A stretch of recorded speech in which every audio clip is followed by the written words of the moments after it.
Bismillahirrahmanirrahim. Ve bihi nesta'in ve huve hayru nasirin ve ma'in. Thummassalatu vesselamu ala seyyidina Muhammed. Allahümme salli ala Muhammed ve ali Muhammed.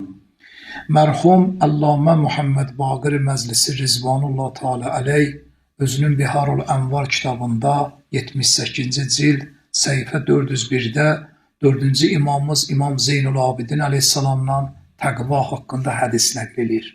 Çox eşitməli bir hədisdir. Əməli surətdə tətbiq tələb olunur. O Həzrət belə buyurur ki, təqvanı 3 hissəyə bölür. Təqvanın başı, təqvanın bədəni, təqvanın zinəti.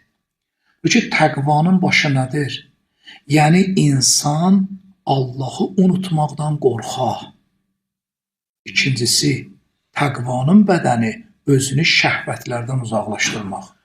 Təqvanın zinəti isə Allahın verdiyi nemətlərə şükür etmək. O Həzrət bu 3 mərhələni bəyan edir. Başsız bədən olmaz. Baş bədəni idarə edir. Bütün siqnallar oradan gəlir. Bütün orqanlara siqnal oradan gəlir. Bəs təqvanın başı biri budur. Allahı yaddan çıxarmaqdan qorxmaqlıq. Allah Teala Quran-ı Kərimdə buyurur ki, mən sizə namazı niyə vacib eləmişəm? Məni yada salasın, məni xatırlayasınız. Quran buyurur, əqimus salat, namazı bərpa elə.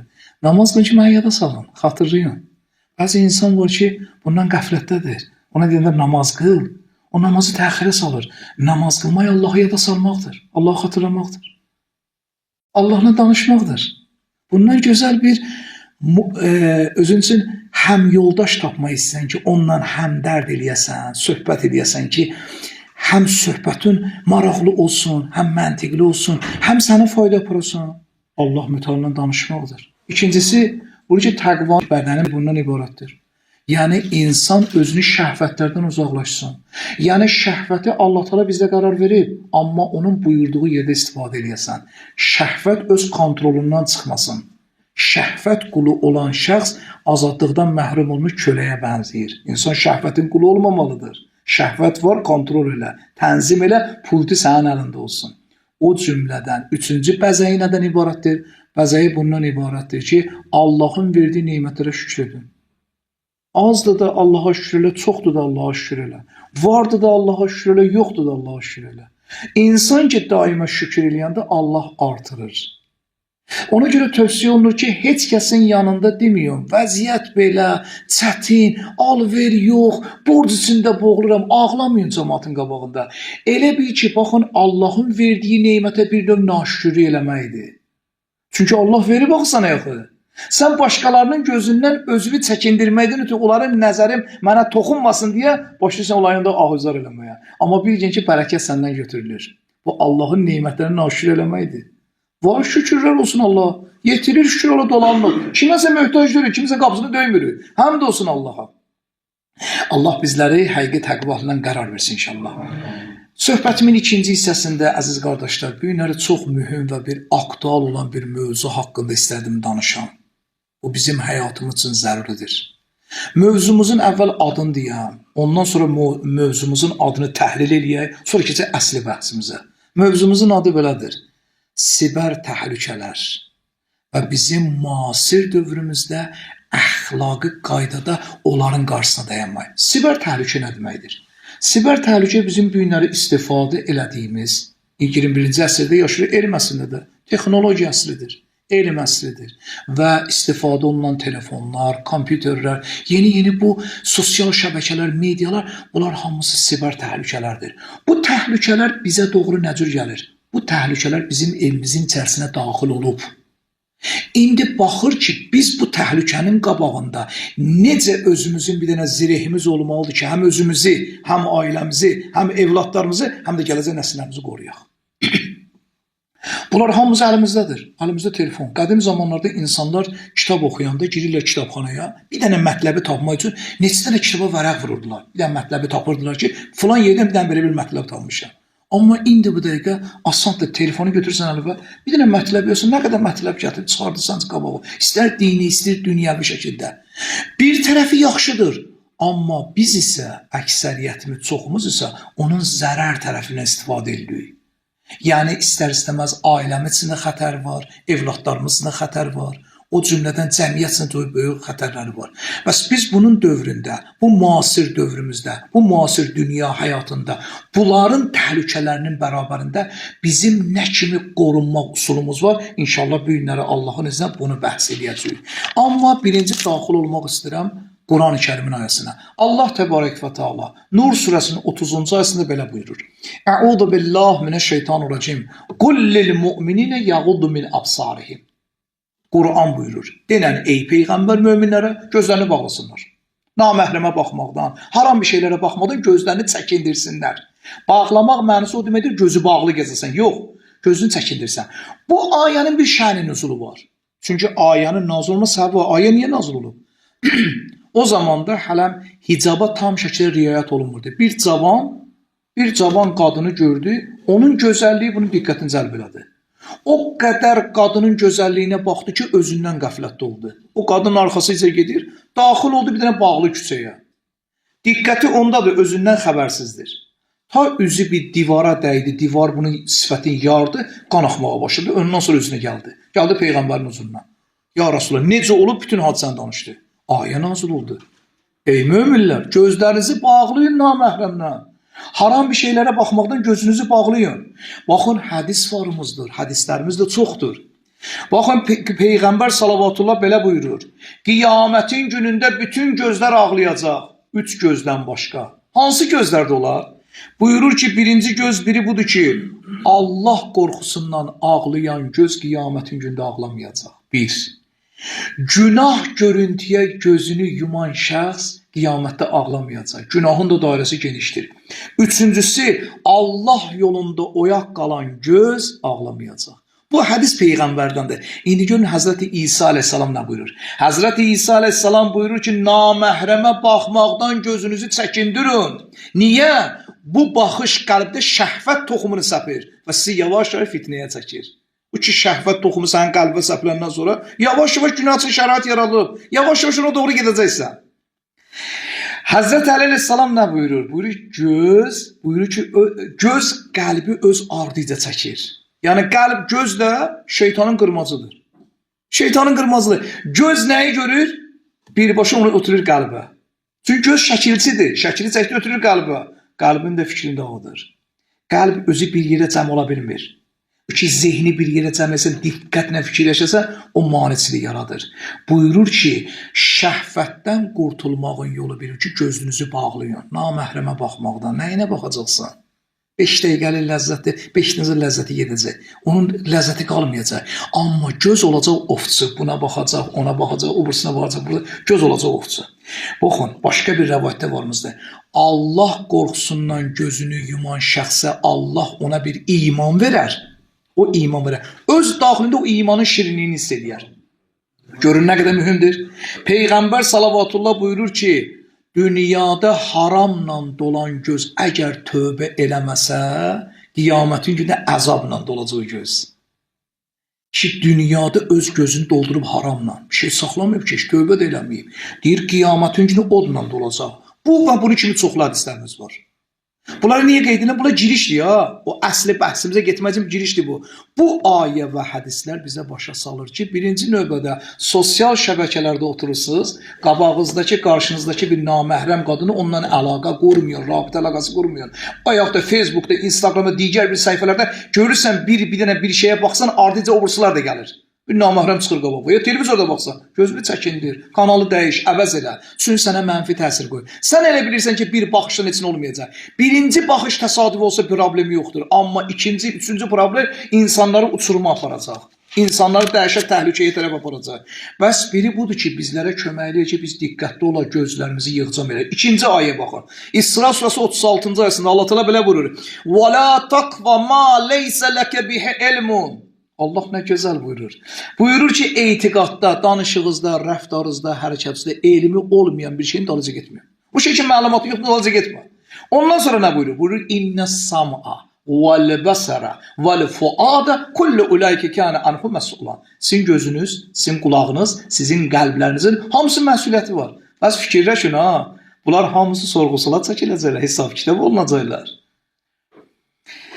Bəs bizə bu ayə bunu xəbər verir ki, diqqətli olun, siz nəzarətdəsiniz. Üçüncü, vədəsinə sadiq qalmaq. Allah Teala belə buyurur: Ya eyyuhellezine amanu, ey iman gətirən şəxslər, avfu bil uqud, öz əhdinizə vəfa eləyin. Əhdin dairəsi genişdir. Əhd ki bağlamısan genişdir. Gərək öz əhd və vəfa eləyəsən. Yəni baxın, Allah təbarək və Teala bizlərə verdiyi bu neymətlərdən düzgün şəkildə istifadə qaydasını bizə öyrədir. Əhl-i Beyt əleyhissalamın nurani kəlamlarına müraciət edək. Həzrət Əli əleyhissalam belə buyurur: Möminin sirri Allahın qoruduğu bir sandıq kimi olmalıdır. Yəni mömin öz sirrini açma. Əgər dost bilirsən, onu qardaş bilirsən özünə, bütün özünün, ailinin sirrin onların yanında açmayın. Bir gün sənin əleyhə olacaq. Hamişə səndən dost olmayacaq, bir gün səndən narahatçılıq yazacaq, problem yaradacaq, sənin əleyhivə istifadə olunacaq. Ehtiyatlı ol, sirləri açma. Bəziləri isə öz sirlərini, ailə sirlərini sosial şəbəkələrdə, virtual aləmdə artıq hərraca buraxır. Ailə şəkillərini buraxır virtual aləmdə. Bu sənin zərərvədir. Bu sənin zərərvə tamamlanacaq. Düşmən bundan səndən istifadə edir. Qabaqlar bir dənə insan üçün təhqiqat aparmaq üçün onun üçün bir gözətçi qoyarlar, görək bu hara gedir, harada. İndi ehtiyac yoxdur, sənin yanındakı telefon səni idarə edir. Hara gedirsən, kimlə görürsən, kimlə danışacaqsan, nə eləmsən, bütün sözləri yazır. Lazım olan vaxtda çıxacaq üzə. Bəs ehtiyatlı ol, hər şeyi paylaşma, hər şeyi yayma, sirlərini gizli saxla. Sirlərini gizli saxlamazsan biabır olarsan. Elə bir dənə söz deyərsən, dostum yana deyərsən ki, mənim dostumdur. Düzdür, səninlə münasibət var, açmaz sirri. Amma münasibət körlənəndən sonra çox az olur ki, mərdlik eləsin ki, sənin sirrini açmasın. Bəs Həzrət Əli əleyhissalam belə buyurur. Buyurur ki, öz şəxsi məsələlərinizi gizli saxlayın. Niyə? Çünki gizli məsələləri açıq aşkar olsa, ondan sonra sənin üçün çətinlik yaranacaq. İmam Sadiq əleyhissalam buyurur. Buyurur ki, iki neymət ki var, insanlar vaxtında onun qədrini bilmirlər. Biri sağlamlıqdır, biri də boş vaxtdır. Sağlamlıq nədir? İnsan xəstələnməsə sağlamlığın qədrini bilmir. Valideyn evladına necə məsləhət verir? Deyir, evladım, başına papaq qoy. Ayaqqabı isti olsun, yəni nəmişlik olmasın, soğuqdan özünü qoru. Uşaq xəstələndə əziyyətini kim çəkir? Həm özü çəkir, həm də valideyn. Uşaq ondan sonra deyir, keş gərək mən sağlamlığın qədrini biləydim. Bu bizdən sonra bu Allah sonra verir baxır. Nə qədər sağlamı xəstəliyin qədrini bilmirik. Xəstəlik nədir? Xəstələnəndə sağlamlığın qədrini bilirik. O da ki, açsan, sağlana qədər. Sağlamaz yine həmin adam. İkincisi, boş vaxt. Boş vaxtlarınızın qədrini bilin. Baxın, boş vaxtlarınızı çayxanalarda, kafelərdə, domino oynamayla, nərdə oynamayla buna keçirməyin. Hamısının sorğusalı var. Biz deyirik ki, baxın, namaz qılınır, qutarır, saat 6. Baxır saatı, tezdən geri gedə çay içər. Çayçının özü üçün artıq vacibada çevrilir bu. Gündəlik qıldığı vacibi namaz kimi vacibdir. Tez zəng eləyək, qrupanı düzəltdi, getdi çay içər. Məclisdə oturur, məclisin oturmağının, vaxtının qutarmağına baxı ki, hasan qutaracaq. Tez özümü çatdırım çay içər. Çay içər nə alır? Gündəlik özü vərdiş eləmiyor. O vərdiş eləyirsiniz sizə, ha. Soruşsan falan kəs nə qədər qazanır? Deyir 10 il, 15 il qazanır. Mömin 15 ilin qazası var, kim qılacaq sənin nəvaz bu? Evladım qılacaq, qılmayacaq. Bunu mən ruhani olan sizə evladınızı arxayın olmayın, özünüz qılın. Öz qəzalarınızı özünüz aparın. Çünki Allah Teala sənin özündən soruşacaq. Evladın əgər özü namaz qılan olsa, qoy elə öz namazlarını qılsın. Əgər qılan olmasa, o cibindən pul xərcləyəcək, atamın qaza namazlarını qıl. Pul verməlidir burada. Birinin namazına nə qədər pul verməlidir? Bir ay mübarək Ramazanın orucunun qazasına nə qədər pul verməlidir? Evlad pul verəcək. Ona arxayın olma, özü yükü vapa. Gedib 2 saat, 3 saat vaxtı öldürdün. Sonra nədir? Bu günləri vaxtımız belə keçdi. Sabah belə keçdi. 2 saat getdiyi sənin ömrünü nəyi həll elədin? Nəyi müzakirə elədin? Hansı bir dini məsələ boş-boşuna? Ümumi dünyada şey, oradan, buradan, orada bir dənə hədis də ortaya gəlsin, lap yaxşıdır. 5 dəqiqəlikdir o hədis. 5 dəqiqədən sonra qutardı da. Ondan sonra ümumi dünyavi söhbət. Bunların qədrini bilir. Ondan sonra görün İmam Kazım əleyhissalam bizə nə buyurur? Buyurur ki, öz din qardaşınızı yoxlayın 3 yerdə. 1, iş vaxtında. İş vaxtıdır, işə başı qarışıb, namazın vaxtı çatdı. Görün necə reaksiyası var. Namaza əhəmiyyət verir, vermir. Bu bir. İkincisi, qonaq vaxtında yoldaş, din qardaşı yoxlayın. Üçüncüdə mirasın paylaşılmasında, mirasın bölüşdürməsində necə reaksiya verir. Biharul Ənvar 74-cü cild səhifə 195. İndi baxın, virtual aləmdə əlaqə saxladığımız insanları biz özümüzə zahiri qardaş bilirik. Sosial şəbəkələrdə rabitə əlaqəsi bərqərar olur bizə qardaş. İndi o qardaş ya bizi cəhənnəm əhli eləyəcək, ya da bizi cənnət əhli eləyəcək. Yaxşı dost olsa bizə yaxşı yol göstərəcək, pis olsa bizə pis yol göstərəcək. Ona görə bilin virtual aləmdə hər adamla dostluq eləməyin. İndi baxın, bura qədər dərdləri dedim. İndi keçirik dərmanlara. Biz nə eləyək? Bizim vəzifəmiz nədir? Bir, fərdi müdafiə. Fərdi müdafiə biri budur. Baxın, vaxt məhdudiyyəti qoymaq. Yəni, telefon və internetlə istifadə etdiyimiz vaxt üçün məhdudiyyət qoyaq. Səhərdən axşama kimi bunların qabağında olmayaq. Həm özümüzə ziyandır, həm şüası var. O ki, həmişə telefon qulağımızdadır. O ki, insanlar ki var, çox telefonla danışırlar. Baxın, onlar əsəbi olurlar. Qeyri-ixtiyar özləri nasıldır? Çünki niyə o qədər telefonla danışır? Şua bunun beyninə təsir edir. Arada biraz fasilə ver onunla. Danışanda mikrofonla danış. Biraz özündə fasilə edir. Uzağa sal. Bizim ürəyimizin başını gəzdirir telefonu. Təsəvvür ediyor. Bir gün sübh namazı qəzaya getsə biz narahat olmarıq. Amma bir gün bizim Wi-Fi'miz olmasa necə olar? Vaveyla. Bir gün Wi-Fi kəsilsin necə olacaq? İşlərimiz dayandı. Təsəvvür edin, o qədər biz buna məhəbbət bağlamışıq. İndi bizim evlatlarımız. Biz buna məhəbbət bağlamışıq. Bir uşaq danışırdı mənsin. Deyir ki, gəlirəm, deyirəm, dərs oxuysan. Deyir, yox, dərsə həvəsim yox. Dedim, niyə? Deyirəm, ata sənə nə var? Yox, ata gəlir evində, oturdu, istirahət edir, divanda, televizora baxır, telefon alında. Ana əlində telefon, mənim əlində telefon. Üçü də oyun oynayırlar, iqra oynayırlar. Üçü də. Bu uşaq necə gedəcək qabağa? Ata bir dəfə maraqlanmır, mənim balam dərs oxumusan yoxsa yox. Bu günlər neçə almışsa, ata buna maraqlanmır, soruşmur bir dəfə. Amma fəqət bunun maddiyatını fikirləşir, qarnını fikirləşir, geyimin alım, libasını alım, hər şeyini alım, hər şey hazır, vəssalam, mən öz vəzifəmi. Xeyr, əsas vəzifən onun təlim tərbiyəsidir. Çünki sənin boynunda olan vacibi vəzifədir, biri əxlaq, tərbiyə, elm, dini elmləri öyrətməsin sonra. Vay o gündən ki, valideyn bunları bilmir, nə öyrədəcək evlatlar? İkincisi nədir? Məzmun seçimi. Məzmun seçimi biri budur. Yəni, elmi məzmunlar izləyin, muizələrə baxın. Görürsən ki, məsələn, maraqlı bir söhbətlər var, onları beyninizdə zaps eləyin. Yazdınız, ondan sonra götürün uşaqları öyrədin. Üçüncüsü, şəxsi məlumatlarınızı qoruyun. Ailənin daxilində olan işlərinizi sosial şəbəkələrdə, virtual aləmdə paylaşmayın. İkincisi, ailənin müdafiəti. Uşaqların nəzarəti. Uşaqları nəzarətsiz qoymayın. Uşaqlar ki, görürsən, dərs oxuyur, gir bir bəhanə ilə gör, uşaq dərs oxuyur, yoxsa yox, səni Allahdır. Arada bir dəfə məktəbə onun arxasına get. Gör, məktəbə gedir, getmir. O uşaq məsuliyyətini hiss eləyənə qədər valideyn gərək məsuliyyətli olmalıdır. Valideyn öz vəzifəsinə düzgün şəkildə əməl eləsin. Uşaq gözü yox, mənlə maraqlanır, belə deyir, elə mənim başlı-başına buraxmayıb. Bunlara diqqətli olmaq lazımdır. İkincisi, baxın, ailə üçün vaxt ayırın. Gündə ən azı 1 saat. Telefonsuzca, telefonu qoyun kənara, ailənin, uşağın yığın başına. Görün, nə problem var, nə narahatçılıq var. Ailə üçün vaxt ayırın.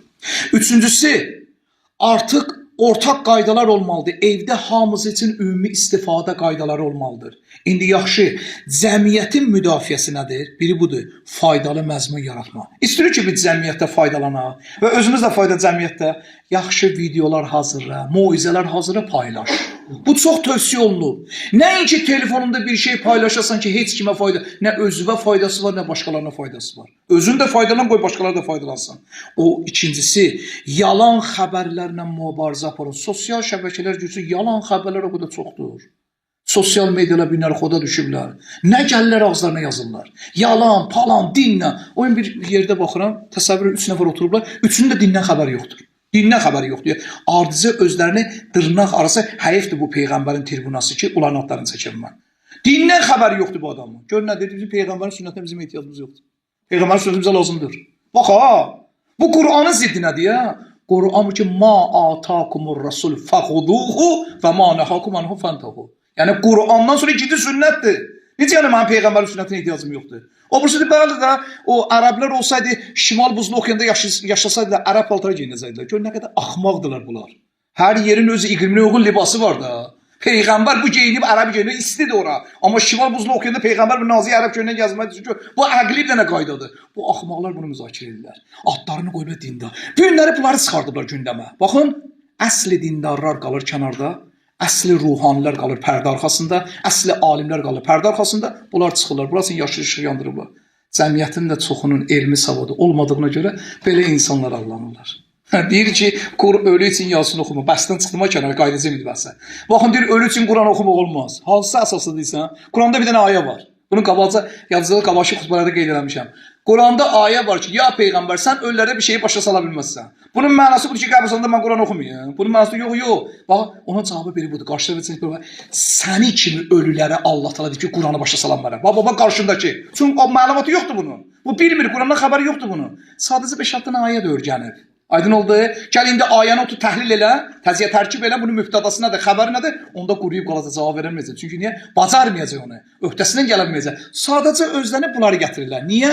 Çünki düşmənin əsas proqramı bilir ki, Əhl-i Beytlə insanlar arasında fasiləni yaratsınlar. Ona görə bizim vəzifəmiz biri budur. Yalan məlumatlara qarşı mübarizə. Sosial medialarda gördün, o mətləbi yadda saxla, ona cavab hazırla. Elə belədir. Mən baxdım, belə bir dənə söz deyirlər. Sənin cavabın onu var. Sənin mütaliyin onu var. Niyə? Niyə biz aciz yoxu? Əhl-i Beyt kökdür ya. Əhl-i Beyt bütün dünyanın qabağında nə qədər şübhələr gəlsə Əhl-i Beyt cavab verəcək qiyamət gününə qədər. Zərrə qədər də acizlik yoxdur ya Əhl-i Beyt məktəbinin. Bəs mən niyə aciz olmalıyam? Günləri mənim məktəbimə qarşı gecə-gündüz buna təxribat aparırlar. Mənim məktəbimin kökündən vurmağa çalışırlar. Mənim məktəbim kökdür, yaradan getməyəcək. Amma əgər mən aciz olsun, mənim dinimə zərbələr vuracaqlar və Allah məndən soruşacaq. Gedib vaxtını boş-boşunu öldürənə qədər, filan yerlərdə keçirənə qədər niyə gəlib bir saat mütaliə eləmirdin? İstəyirsən evladın savadlı olsun, elmə özümün də həvəsin olsun. Nəticə, qardaşlar, siber aləm bizim üçün böyük bir dənə imtihandır. Əgər bu imtihandan üzü ağ çıxsa bil ki, cənnət əhliyi. Əgər üzü ağ çıxan bilməsə cəhənnəm əhliyi. Yəni, vaxtımızı boş-boşunu öldürməyək. Həmin sosial şəbəkələrdə səhərdən axşama, axşamdan səhərə qədər olmayaq. Təyyarəyə minirsən, hamısının telefonu alında oyun oynayır. Avtobusa minirsən belə, metroya minirsən belə, maşınla yol geçsən belə. Hər maşınla sürə-sürə telefondan oynayır. Maşınla sürə-sürə. Təsəvvür edin, nə boyda qabaqda təhlükə var. Bura qədər, o qədər gör necə meyil yaranıb. Bəs buna diqqətli olmalıyıq ki, bu günləri özümüzü yox, gələcək nəsillərimizi fikirləşək. Gələcək cəmiyyəti fikirləşək, bəşəriyyəti fikirləşək. Bu sosial şəbəkələri kontrol eləyə, düzgün Allah bəyənə kimi istifadə edir. Allah and verəm öz əzəməti xatirinə. Allah təala bizləri həm bu dünyada, həm də axirətdə Peyğəmbər onun pak Əhl-i Beyti Qurandan ayrı salmasın. Allahümme salli ala Muhammedin və ali Muhammed. Bismillahirrahmanirrahim. Ve bihi nesta'in ve huve hayru nasirin ve mu'in. Thumma salatu ve selamu ala seyyidina Muhammed. Müminlerin emiri Hazreti Ali ibn Ebu Talib aleyhisselam Gıralül Hikem'de hadisin nömrəsi 4567. hadisinde Hazreti Ali aleyhisselamdan güzel bir hadis nəql olunur. Hazret belə buyurur: Təqvanın en güzel nəticəsi elmin artmasıdır. Ve sonra bu ki, elmin en faydalı meyvəsi ise təqvadır. Bu hadiste Hazreti Emir el-Müminin təqva ilə elmi beraber şəkildə tutub. Çünki təqva nədir? Həqiqi mənada Allah qorxusu insanı həqiqi elmə tərəf yönəldəcək. İnsandakı həqiqi Allah qorxusu olsa, həqiqi elmin arxasına gedəcək. Heç vaxt onu azdıran elmin dalıca getməyəcək. O elmin dalıca gedəcək həm dünyasını həm də axirətini abad eləsin. Amma elm insanı aparır təqvaya, yəni həqiqi elm insanı Allahdan qorxmaqlığa aparır. Quran-ı Kərimin ayəsini sizə deyim.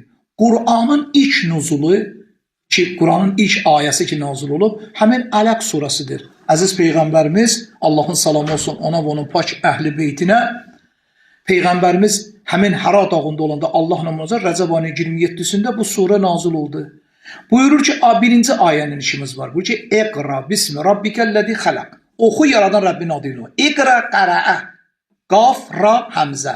Yəni qərəə oxumaqla başlayıb. Quranın birinci kəlməsi oxudur.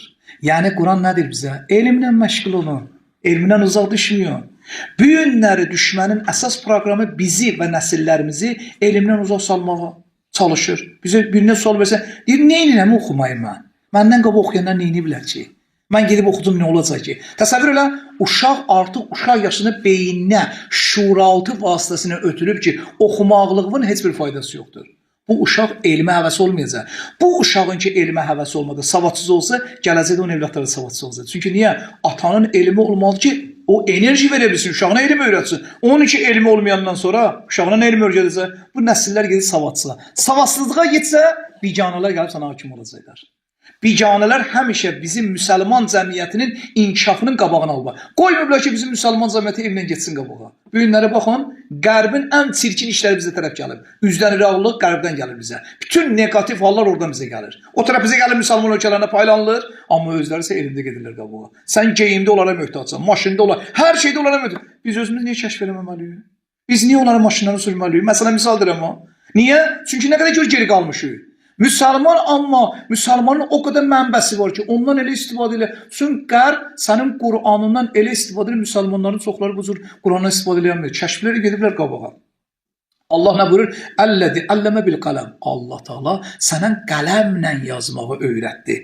İndi bu hədislərə gələndə Həzrət Əli əleyhissalam görür nə buyurur? Əli əleyhissalam sual verdi, elm yaxşıdır, mal yaxşıdır. Əli əleyhissalam ki, elm maldan üstündür. Elm maldan yaxşıdır. Niyə? Çünki elm sənin üzvü qoruyur, sən malı qoruyursan. Maşının var, evin var, sən yerimi qoruyasan. Qapını açsa sağlamısan, maşını bağlayırsan. Çünki niyə? Sənin mülkün yerə qoruyasan. Amma elm isə səni qoruyur. Elm daxili bir dənə qüvvədir. Amma mal isə xarici bir dənə vasitədir.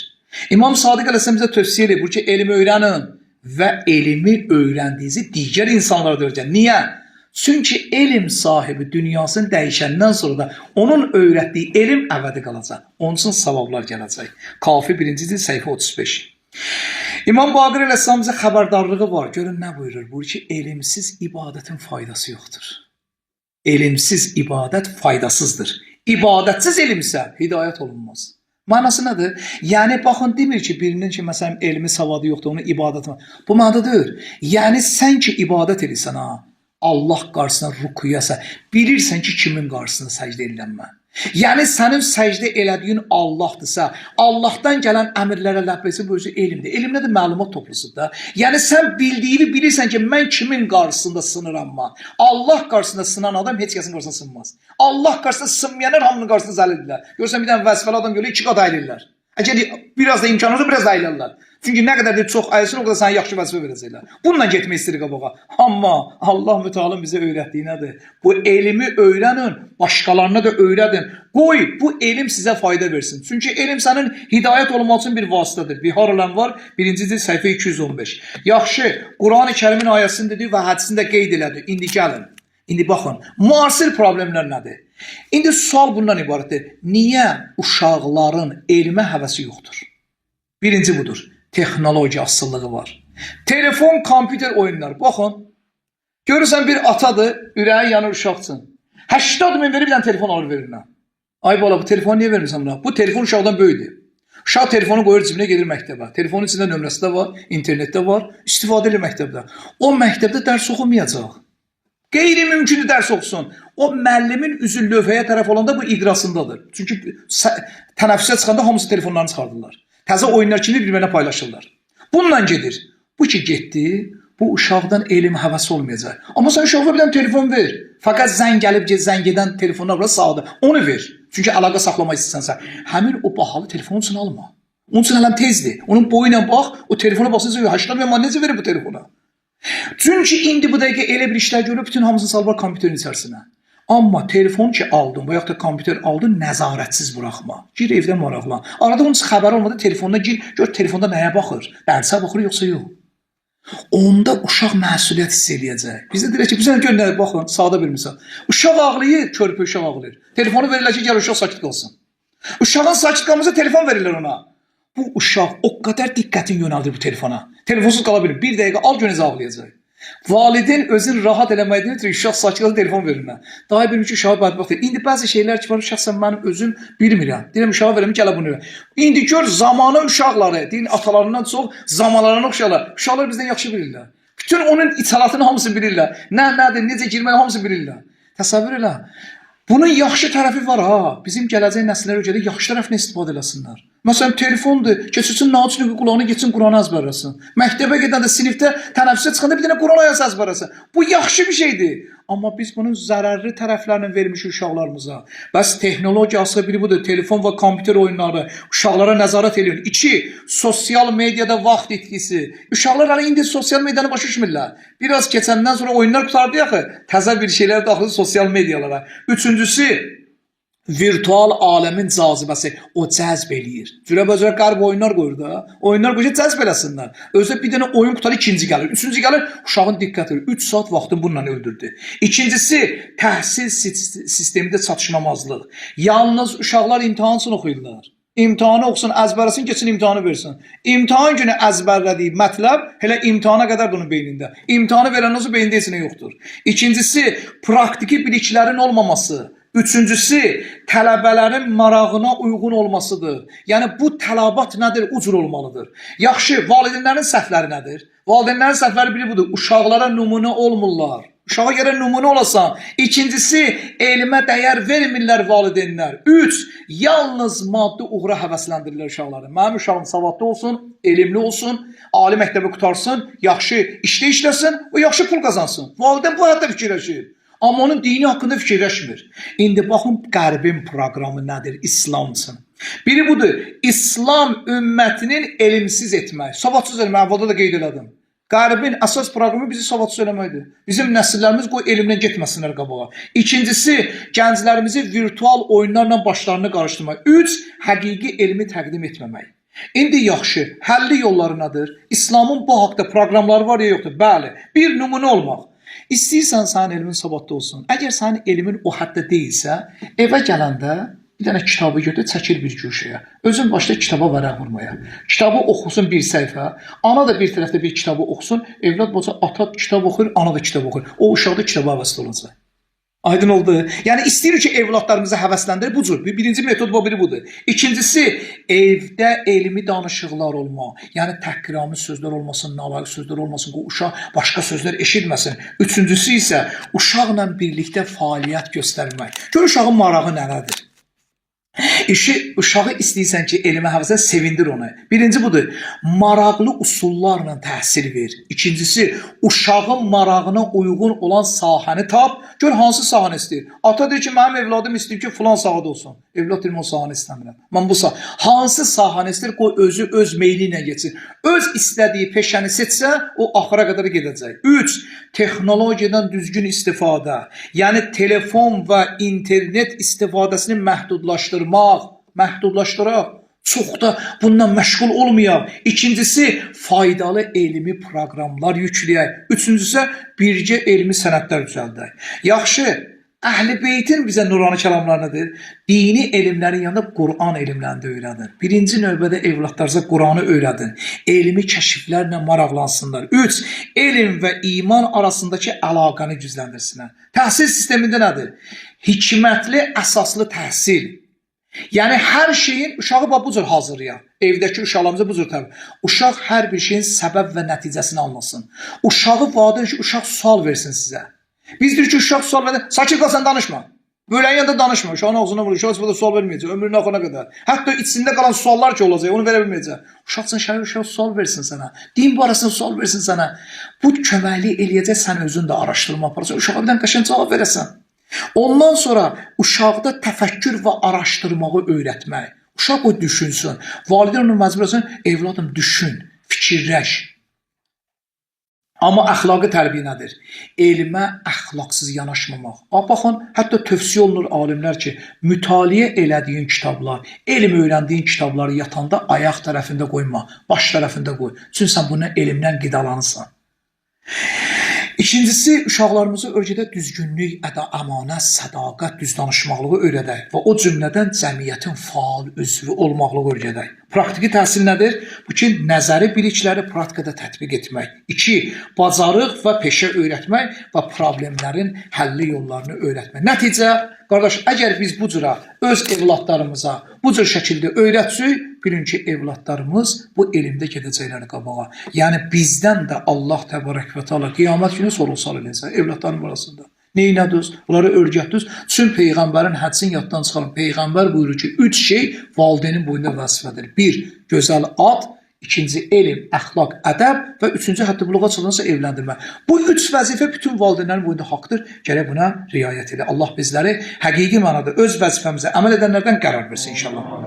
Əziz qardaşlar, bir neçə münasibətə işarə vurmaq istərdim. Bildiyiniz kimi artıq mübarək Şaban ayına daxil oldu. Şaban ayının ilk cüməsidir. Ümidvarıq Allah təbarək və təala bu ayın əzəmətinə xatir nə qədər günahlarımız, xətalarımız var, Allah təala bağışlasın inşallah. Baxın, bu ayın bir sıra əməlləri var. Hər gün tövsiyə olunur ki, 70 dəfə bunu deyin. Əstəğfirullaha və əs'aluhu tövbə. Mənası belədir. İstiğfar edirəm və səndən bağışlanmaqlıq istəyirəm. İkinci zikir budur ki, 70 dəfə bunu deyin. Əstəğfirullahəl-ləzi la ilahə illa huvə ər-rəhman ər-rəhim əl-hayyul qayyum və ətûbü ilə. Bunu 70 dəfə deyin. 3. Sədəqə vermək. Hətta bir dənə yarım xurma qədər olsa belə. O cümlədən İmam Sadiq əleyhissalamın huzurunda Rəcəb ayının fəziləti haqqında danışılanda İmam Sadiq əleyhissalam ki, niyə Şaban ayından qəflətdəsiniz? Xoşu kəslərin alına Rəcəb ayından istifadə elədilər. Xoşuların alına Rəcəb ayı qutardı. Şaban ayına möhkəm yapışın. Axırıncı aydır ya. Bizi bu ay hazırı ilk cüməsidir. Bir də bu Şaban ayı qutardı, Ramazan ayı gəldi. Ramazan ayı fəqət iftar sürfəsinin fikrində olmayaq. Fəqət bunun fikrində o ki, mən Allahın qonaqlıq sürfəsinə dəvət olmuşam. Allah məni dəvət edib. Deməli, məndə bir ləyaqət var, dəvət edib. Amma gərək bu mən daha da ləyaqətli olam. Buna fikir verək. Ondan sonra İmam Sadiq Həsəndan soruşdular ki, ağa, bu ayın ən yaxşı əməl nədir? Buyur, sədəqə vermək və istiğfar eləmək. Buyurur ki, hər kəs bu ayda, hər gün sədəqə verir. Buyurur ki, hər kəs bu ayda bir sədəqə verərsə, Allah Taala həmin sədəqəni, necə ki, dəvəni evdə böyütdüyünüz kimi böyüdər, Ühüd dağı kimi olar, qiyamətin gündə sizə təhvil verər. Dördüncüsü, bu ayın hər cümə axşamında bir namazı var. Bundan qəflət olmuyor. Cümə axşamı, 4-cü gün, şam namazından sonra 2 rəkətdir. Əs-sala, əs-sala, əs-sala. Şaban ayının 4-cü gün namazı qılan qürbətə ilallah. Hər rəkətdə bir həm 100 dəfə İxlas surəsi. Birinci rəkətdə də belə, ikinci rəkətdə də belə. Bu namaz bitəndən sonra 100 dənə salavat zikr elə. Amma indi gör əvəzində mükafat nədir? Allah ona din və dünya ilə bağlı bütün hacətlərini verər. Dinlə, dünya, hər cümə axşamı ya, hər 4-cü Şaban ayının axırına qədər. 4. Hər 4-cü gün oruç tutmaq tövsiyə olunur. Hər 4-cü gün. Buyurur ki, mələklər belə deyərlər. İlahi, bu günün oruç tutanlarını bağışla və onların dualarını qəbul elə. 5. Hər birinci gün Şaban ayının birinci günü və 4-cü günü oruç tutun. Hər kim bu Şaban ayının birinci və 4-cü günü oruç tutsa, Allah Taala onun 20 dünya hacətini, 20 də axirət hacətini verəcək. İndi gör insan bunu bir ay eləsə necə olacaq? Ona görə çalışın qardaşlar. Onların ki qəza oruçları var. Fürsətdən istifadə edin. Vaxt azdır. Tutun qəza oruçları. Boynunuzdan götürülsün. Hamısının hesab kitabı var. Ondan sonra çoxlu salavat deyin. Dilinizi bekar saxlamayın. Salavat deyin. Peyğəmbərin ayıdır. Bekar qalmayın, əncə salavat deyin. Başqa sözlər ağzından çıxarmayın, əncə salavat deyin. Ondan sonra Şabaniyə salavatı, bu dua və kivara hər vacibi namazdan sonra bunu oxuyun. Ondan sonra digər bir münasibət. Bu günləri bir əzəmətli bir gündür. Hansı gündür? Bu günləri şəhidlər sərvəri. Ağa İmam Hüseyn əleyhissalamın mövlududur. Bu münasibətlə başda İmam Zaman əleyhissalam olmaqla hamınızı səmimi qəlbdən təbrik edirəm.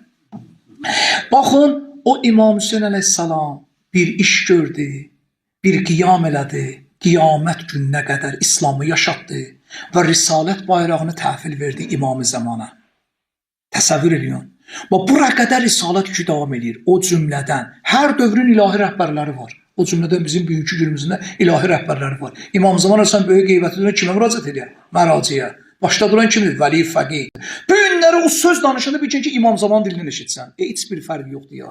İmam Zamanla rabitəsi olan adam bu cürdür. Ağzını açıb söz danışanda bir ki İmam Zamanın sözünü deyirlər. Və o cümlədən sabahda inşallah Həzrəti Əbəlfəz ağanın mövlud axşamıdır ki, Qəmər Bəni Haşimdir. Və 3-cü münasibədə Şaban ayının 5-i, yəni bazar günü İmam Səccad əleyhissalamın mövlud axşamıdır. Allah an verirəm öz əzəməti xatirinə, öz böyüklüyü xatirinə. Allah Teala bizləri həm bu dünyada, həm də axirətdə Peyğəmbər Paç əhl-i beyti Qurandan ayrı salmasın. Əuzu billahi mineşşeytanirracim. Bismillahirrahmanirrahim. Qul huvallahu ahad, Allahu samad, lem yelid ve lem yulad ve lem yekul lehu kufuven ahad. Sadaqallahul aliyyul azim. Vesselamu aleykum ve rahmetullahi ve berekatuhu.